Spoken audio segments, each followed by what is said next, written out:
C'est une cérémonie traditionnelle et pourtant très particulière aujourd'hui. Dans la cathédrale Saint-Michel-et-Gudule, le roi Albert II prend place aux côtés de la reine Paola, de la princesse Astrid et de son époux. Pour eux, comme pour les personnalités politiques et les autres invités, ce Te Deum ce dimanche n'est pas seulement la fête du roi, c'est aussi une cérémonie d'hommage aux victimes des attentats de Paris. Aujourd'hui, ce Te Deum aura un aspect de gravité, en solidarité avec les victimes du drame effroyable qui s'est déroulé vendredi dernier à Paris.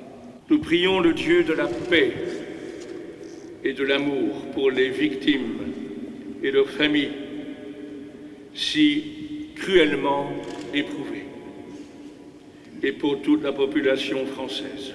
Dehors, ils sont une centaine à avoir attendu la sortie du couple royal, encadrés par les forces de l'ordre plus nombreuses que d'habitude. Je suis rassurée de voir la police, mais c'est vrai qu'en partant chez moi ce matin, j'avais quand même une petite appréhension. Je pense qu'il ne faut pas s'empêcher de vivre non plus, parce qu'alors sinon on reste cloîtré chez soi et on ne sort plus. Rassurer et sécuriser, c'est justement la priorité du gouvernement. Parmi les nouvelles mesures décidées, un niveau de menace plus élevé et le renforcement de la présence policière et militaire pour les grands événements. Tout au long des dernières heures, on a beaucoup travaillé avec les services de sécurité pour adapter les mesures de renforcement des protections. Et nous allons continuer tout au long de la journée à suivre l'évolution de la situation. Ce sera suffisant ?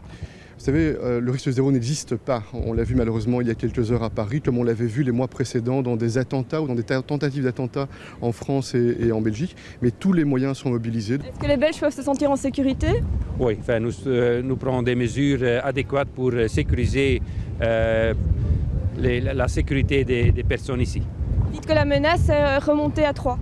Oui, pour les événements, on a décidé hier soir qu'on augmente le niveau jusqu'à niveau 3. De nouveaux moyens de sécurité que le gouvernement espère bien mettre en place dans un climat de solidarité entre les citoyens.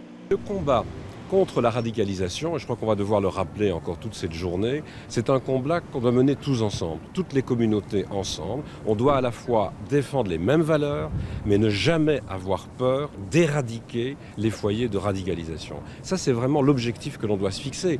Et malheureusement, trop souvent, chaque fois qu'on évoque cette idée, il y a des réticences. La cérémonie s'est finalement déroulée sans incident et dans une ambiance unie aux couleurs du pays.